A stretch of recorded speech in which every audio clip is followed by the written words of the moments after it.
The champagne was Dom Pérignon. I noticed because my sister Victoria had mentioned it 14 times during the reception speeches, making sure everyone understood that her wedding to Bradley Hamilton III was the social event of the season. The crystal flutes alone probably cost more than my monthly apartment rent, or at least, that's what my family assumed. To the happy couple, my father said, raising his glass for what felt like the 20th toast of the evening. May your success continue to multiply, just like Victoria's company has done this year. I smiled and raised my own glass, taking a small sip. The ballroom of the Hamilton Grand Hotel gleamed with thousands of fairy lights strung across the vaulted ceiling. Ice sculptures shaped like swans guarded each corner of the room. White roses cascaded from every surface. Victoria had spared no expense, though technically, it wasn't her expense to spare. My mother appeared at my elbow, her Vera Wang gown rustling against the polished marble floor. "Rachel, darling, you look..." She paused, examining my simple navy dress. "Understated." "Thank you, Mom. You know, Victoria offered to buy you something more appropriate for tonight. Something designer. It's not too late to change if you have something in your car." "I'm comfortable," I said. "This dress works fine." She sighed, the particular sigh she reserved exclusively for conversations with me, heavy with disappointment and the weight of unfulfilled expectations. "I just worry about what Bradley's family thinks. They're very particular about appearances." "I'm sure they're focused on Victoria tonight, Mom." "As they should be." Before she could respond, the DJ announced it was time for the father-daughter dance. I watched as my father led Victoria to the center of the dance floor, her $47,000 Marchesa gown trailing behind her like a cloud of silk and dreams. The guests formed a reverent circle around them. My phone buzzed in my clutch. I glanced at the screen. A text from Marcus, my assistant. "Conference call with the Singapore partners still on for Monday?" I typed back quickly. "Yes. 8 a.m. their time. Make sure the quarterly reports are ready." "Still pretending to work?" My cousin Derek appeared beside me, scotch in hand. He worked in middle management at a bank downtown and never let anyone forget it. "You know, Rachel, there are jobs out there. Real ones. I could put in a word for you at my firm. Maybe something entry-level." "That's thoughtful, Derek.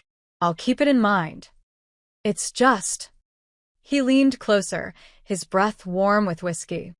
"It's been, what, 5 years since you quit your last real job? Everyone's worried about you. Living off savings isn't a career plan." "No," I agreed pleasantly. "It isn't." The father-daughter dance ended to thunderous applause. Victoria glided toward the microphone, Bradley's arm wrapped possessively around her waist. Her smile was radiant, victorious, the smile of someone who had won at life and wanted everyone to acknowledge it. "Thank you all for being here tonight," she began, her voice carrying perfectly across the room. "This is the happiest day of my life, surrounded by everyone I love. Well, almost everyone I love." Light laughter rippled through the crowd. My stomach tightened. "I want to take a moment to thank my family. Dad, for teaching me that success is the only option. Mom, for showing me what grace under pressure looks like." Victoria paused, her eyes finding mine across the room. "And Rachel, my baby sister, for being a cautionary tale." More laughter now, louder. Less uncomfortable. "I'm serious," Victoria continued, warming to her subject. "Every time I wanted to give up on my company, every time I thought about taking the easy path, I looked at Rachel and thought, that's what failure looks like. That's what happens when you don't push yourself." My mother was nodding along, her expression sympathetic. Dad had his arm around her shoulders. "She couldn't even keep a real job," Victoria told the wedding guests, her voice carrying across the silent ballroom. "Total failure. But I love her anyway." The room applauded. My family applauded. Bradley's parents, both of them surgeons at prestigious hospitals, applauded with polite confusion, probably wondering why the bride was publicly humiliating her own sister at her wedding reception. I kept dancing to the background music still playing softly through the speakers. My feet moved in small, graceful steps that I'd learned years ago, when I'd briefly considered a career in dance before discovering my real calling. My Aunt Patricia caught my eye from across the room.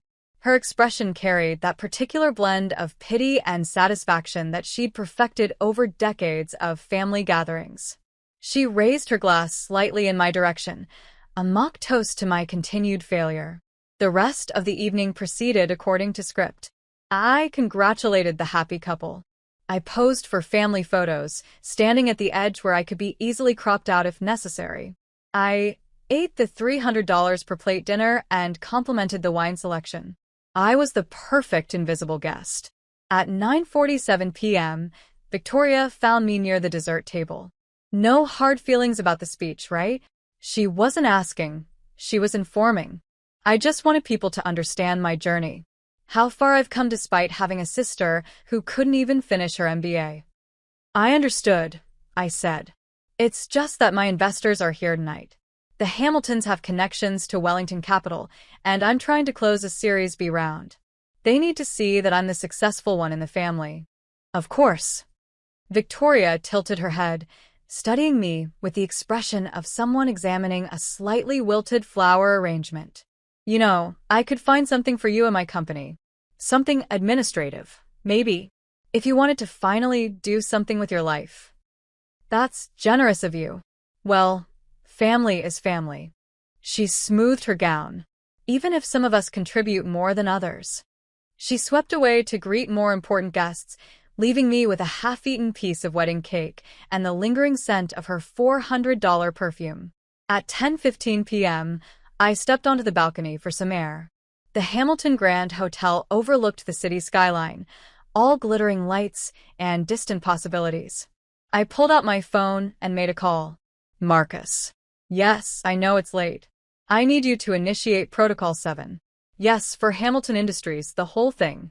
And pull the Bellarive account while you're at it. Everything through the Shell Corporation goes back to home base. No, tomorrow morning is fine. Let them enjoy their wedding night. I hung up just as the balcony door opened behind me. There you are. My father stepped out, loosening his tie. Your mother's looking for you. Wants a family photo at the ice sculpture before it melts. I'll be right in. He didn't leave immediately. Instead, he stood beside me, looking out at the same skyline. You know, Rachel, Victoria didn't mean to hurt your feelings tonight. I know. She's worked so hard for everything she has. Built her company from nothing. Your mother and I are so proud of her. You should be. She's impressive. And you. He turned to look at me directly for the first time that evening. You had so much potential, sweetheart. I don't understand what happened. That job at the consulting firm, you were doing so well. Then you just walked away. Started working on projects. He made air quotes around the words. Whatever that means. It means I found something more fulfilling. More fulfilling than success? Than making something of yourself. I smiled at him. Genuinely smiled, though he wouldn't understand why. Dad, what do you think success looks like? He gestured broadly. This. What your sister has. A thriving company, a good marriage, respect. The ability to host an event like this without worrying about the cost. And if I told you I could host 10 events like this without worrying about the cost? He laughed, but not unkindly. Rachel, honey, I've seen your apartment. I've seen your car. You don't have to pretend with me. I'm not pretending. Then you're delusional, which is worse. He put his hand on my shoulder. Look, I know I was hard on you when you were younger. Maybe I pushed too much, expected too much. But it's not too late to turn things around.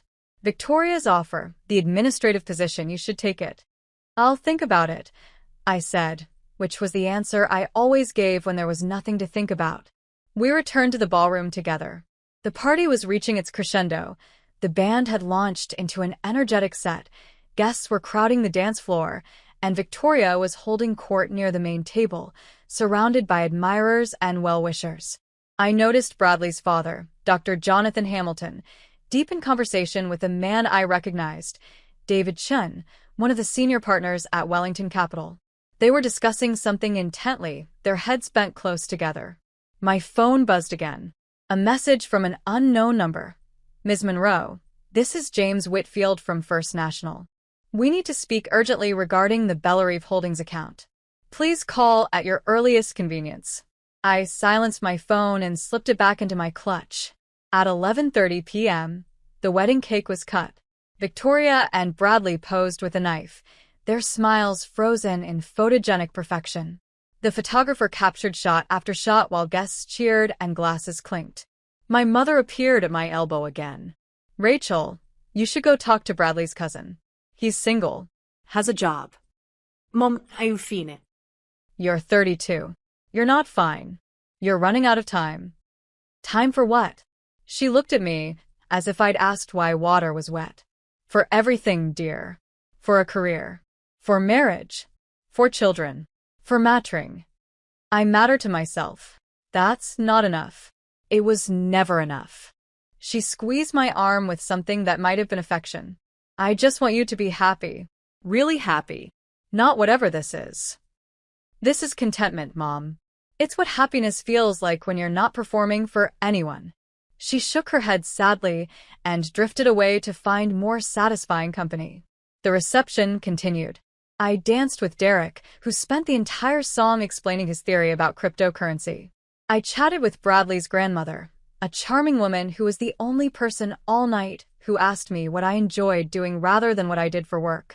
I avoided my sister, which wasn't difficult. She was too busy basking in her triumph to notice my presence or absence. At midnight, the party began to wind down. Guests were calling for cars. Bradley and Victoria were preparing for their grand exit, rose petals at the ready. That's when Victoria's phone rang. She ignored it at first. She was in the middle of hugging her new mother-in-law, tears glistening artfully in her eyes. But the phone kept ringing. And ringing. Just answer it, babe, Bradley said. Could be important. Victoria stepped away, pressing the phone to her ear. I watched her face change. Confusion first, then disbelief, then something I'd never seen on my confident, successful sister before. Fear. What do you mean, withdrawn? Her voice carried further than she intended. Nearby guests turned to look. That's not possible. We have contracts. We have. She walked quickly toward a quieter corner, but I could still hear fragments. Anonymous investor, majority stake, breach of, can't do this. Bradley followed her, concern creasing his handsome face. Several of Wellington Capital's representatives exchanged glances. My phone buzzed. I glanced at it. A text from Marcus. Protocol 7 complete. Bellarive Holdings has officially divested from Hamilton Industries and all subsidiary accounts. Victoria Hamilton's company currently has approximately $847,000 in operational capital remaining, enough for roughly 8 weeks of operation at current burn rate. Also, James Whitfield from First National has been trying to reach you. Says it's urgent. I typed back. Tell James I'll call him Monday. And thank you, Marcus. Get some sleep. Victoria returned to the reception area, her face pale beneath her perfect makeup. Bradley had his arm around her, trying to console her, but she was shaking her head over and over. My father approached them, concerned. Victoria? What's wrong? The investor, she whispered, loud enough for me to hear from across the room. The anonymous investor who funded the Series A. The one who owns 51% of the company. They're pulling everything. What? Why? Did something happen? I don't know. The bank president called, James Whitfield himself. Can you imagine? At midnight on my wedding night, saying that Bellarive Holdings is divesting immediately. All $47 million of their investment. They're exercising some clause in the original contract that lets them withdraw if certain conditions aren't met. What conditions? Bradley asked. Victoria shook her head helplessly. Something about, I don't know, ethical standards? Community impact requirements? I never even read that part of the contract. My lawyers handled everything. David Chen from Wellington Capital materialized beside them, his expression grave. Victoria, I just got off the phone with my partners. I'm afraid this changes things regarding your Series B. Without Bellarive's backing, the risk profile of your company has changed significantly. David, please. I'm sorry. We'll need to revisit the terms. Substantially. My mother was hovering nearby, her face a mask of polished concern. Victoria, sweetheart, I'm sure this is just a misunderstanding. These things happen in business. Your father will call his contacts tomorrow. Mom, you don't understand. Victoria's voice cracked. Without that investment, I have 8 weeks of operating capital. Maybe 10 if I lay off half my staff. The company is done. Everything I built is done. The word spread through the remaining guests like a virus. The successful bride, humiliated on her wedding night. The thriving company, suddenly on life support. The golden child, tarnished. I remained at the dessert table, finishing my champagne. Aunt Patricia found me there, her earlier satisfaction replaced by something more predatory. Did you hear? Victoria's company is in trouble. Something about an investor pulling out. I heard. Such a shame. And on her wedding night, too. Aunt Patricia's voice dripped with false sympathy. I suppose success isn't as guaranteed as we all thought. I suppose not. At least you never had to worry about something like this happening to you. She patted my arm. That's the advantage of not having anything to lose. There are advantages to everything, Aunt Patricia. She wandered off to spread the news to other relatives, and I was finally alone with my thoughts and my rapidly emptying champagne glass. At 12:45 a.m., James Whitfield called again. This time, I answered. Ms. Monroe, thank you for taking my call. I apologize for the late hour, but the partners at Bellerive were insistent that this matter be handled immediately. It's no trouble, James. What can I do for you?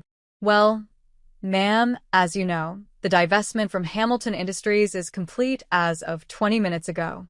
However, the board wanted me to confirm that the funds should be redirected to the standard holding account, or if you'd prefer they be allocated to the new acquisition you mentioned last week. The holding account for now. We can discuss the acquisition on Monday. Very good. Also, Ms. Monroe, I feel I should mention, the CEO of Hamilton Industries, Victoria Hamilton, has been attempting to reach Bellerive Holdings through our offices. She's quite distressed. Should I provide her with your contact information? I watched Victoria across the room. She was sitting at a table now, her wedding dress pooling around her like a deflated cloud. Bradley was rubbing her shoulders while my parents stood nearby, looking helpless. No, James. I'll reach out to her directly when the time is right. Understood. Is there anything else I can help with tonight? That's all. Thank you for your efficiency. Of course, Ms. Monroe. Congratulations on the successful divestment. The ROI on the Hamilton Industries investment over the past 3 years was exceptional, 327% returns. One of Bellerive's best-performing assets. Sometimes you have to know when to cash out. Indeed, ma'am. Good evening. I hung up and ordered another glass of champagne from a passing server. The wedding was officially over, but no one seemed to be leaving. The disaster unfolding had become the evening's main entertainment, far more captivating than the band or the ice sculptures. My father found me at 1:15 a.m. Rachel, your sister needs support right now. This isn't the time for you to be sitting in a corner. I offered my support earlier, Dad. She turned me down. That was before this. He gestured vaguely toward the chaos. She's your sister. Whatever happened between you, whatever resentment you're holding on to, she needs family right now. I stood, smoothing my understated navy dress. You're right, Dad. She does need family. I walked across the ballroom, my heels clicking against the marble floor with each step. The remaining guests parted to let me through, curious about the approaching confrontation. Victoria looked up as I stopped in front of her table. Her mascara had run slightly. Her perfect hair was coming undone. She looked, for the first time in decades, like my actual sister instead of a carefully constructed image of success. What do you want, Rachel? Come to gloat. No. Then what? I pulled out a chair and sat across from her. Bradley hovered protectively, but I ignored him. Victoria, do you remember when we were kids and you used to help me with my math homework? She blinked, thrown by the change in subject. What? You'd sit with me for hours, explaining fractions and decimals. You never got frustrated, never made me feel stupid for not understanding. You were so patient. Yes, I remember. What does that have to do with anything? I've been thinking about that version of you all night. wondering where she went. Victoria's face hardened. She grew up. She learned that the world rewards success and punishes weakness. She learned to be strong because no one else was going to do it for her. Is that what happened? Or did she just learn to perform strength while actually becoming more afraid with every passing year? I'm not afraid of anything. You're afraid right now. Your whole world is collapsing and you're terrified. And that's okay, Victoria. That's human. Don't pretend to understand my world. You opted out of success.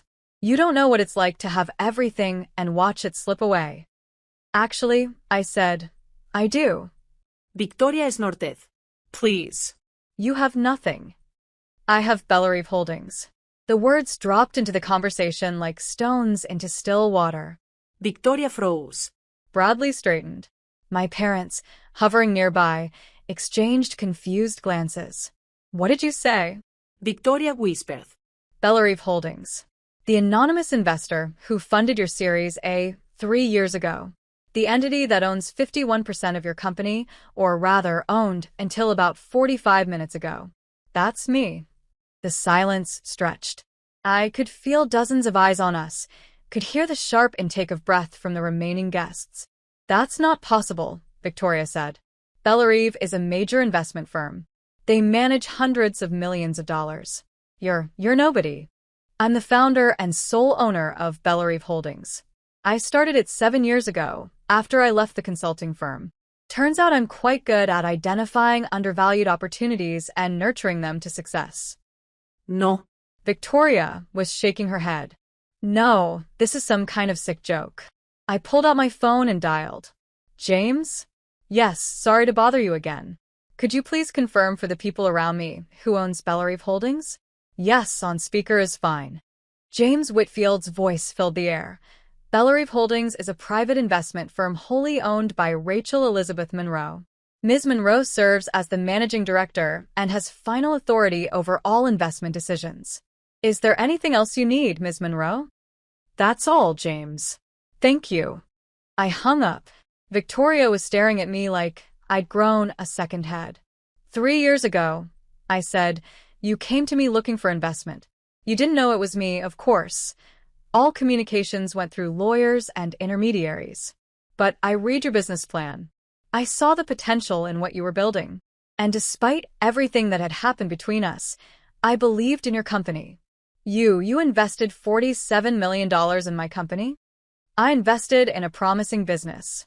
The fact that my sister happened to be running it was incidental. I paused. At least it was supposed to be incidental. The clause that allows me to withdraw for ethical violations, I added that specifically because I know you, Victoria. I wanted to believe you'd changed, but I needed a safety net. Ethical violations? Her voice rose. I haven't violated anything. You publicly humiliated your investor at your own wedding. You told 200 people that I was a failure, a cautionary tale, someone who couldn't keep a real job. I kept my voice calm, measured. You violated the dignity clause in our investment agreement. Section 7, paragraph 3. Investor shall not be subjected to public defamation, harassment, or intentional reputational harm by any principal of the invested company. I didn't know you were the investor. That doesn't matter. The clause exists. You violated it. The withdrawal is legally bulletproof. Victoria turned to Bradley, desperate. There has to be something we can do. Your family's lawyers. Bradley held up his hands. Victoria, if what she's saying is true, and it sounds like it is, then there's no legal recourse. You signed a contract with those terms. You broke those terms. She has every right to pull her money. But it's my company, my life's work. And it was my money, I said quietly. My money that built your company. My money that paid for your expansion, your staff, your fancy office downtown. My money that funded this wedding indirectly. I gestured around at the elaborate decorations. All those times you told people you were self-made, you were made by me. My mother stepped forward, her face pale. Rachel, you can't do this. She's your sister. She is my sister. The same sister who spent 10 years telling everyone I'm worthless. The same sister who didn't invite me to her engagement party because she was embarrassed by my lack of career. The same sister who, tonight, used her wedding reception to publicly mock me in front of 200 guests. I looked at my mother steadily. At what point, exactly, should I have kept subsidizing her success? This is revenge, my father said, his voice rough. Pure and simple. No, Dad. Revenge would be destroying her company completely. Revenge would be leaking the story to the press and watching her reputation crumble. Revenge would be buying her debt and calling it in. I stood up, smoothing my dress. This is just a correction, a rebalancing of the scales. Rachel. Victoria grabbed my arm. For the first time, I saw something genuine in her eyes. Not fear, not anger, but real desperation. Please. I'll apologize. I'll tell everyone the truth about you. I'll do whatever you want. Just please don't let my company die. I looked at her hand on my arm, then at her face. Do you remember what you said earlier tonight? When you offered me an administrative position at your company? She shook her head mutely. You said, family is family, even if some of us contribute more than others. I gently removed her hand. You were right. Family is family. And tonight, I contributed more than you could possibly imagine. I turned and walked toward the exit. The crowd parted around me, their faces a mixture of shock, awe, and the particular gleeful horror that comes from witnessing a spectacular family drama. My father caught up with me at the door. Rachel, wait. We need to talk about this. We can talk Monday, Dad. I have office hours on Monday afternoons. Office hours? What are you? I'm the managing director of a $2.3 billion investment portfolio. I have office hours. I smiled at him, genuinely this time. You can make an appointment through my assistant. I stepped out into the cool night air. A black car was already waiting at the curb. Marcus had arranged it hours ago, anticipating this moment. As I slid into the back seat, my phone buzzed one final time. A text from a number I didn't recognize. This is Bradley. Victoria is inconsolable. Is there any way to undo this? Please. Name your price. I typed back, tell Victoria to read Section 12 of the investment agreement. The reinstatement clause. If she completes all requirements within 30 days, Bellerive will consider reinvesting. But the requirements are specific, and one of them involves a public acknowledgement of who really built her success. Her choice. I sent the message and tucked my phone away. The city lights blurred past my window as the car glided through the empty streets. Tomorrow, the financial news would be buzzing with speculation about Bellerive Holdings' sudden divestment from a promising tech company. My phone would ring with calls from reporters, analysts, and curious investors. But tonight, I was just Rachel, the younger sister who couldn't keep a real job.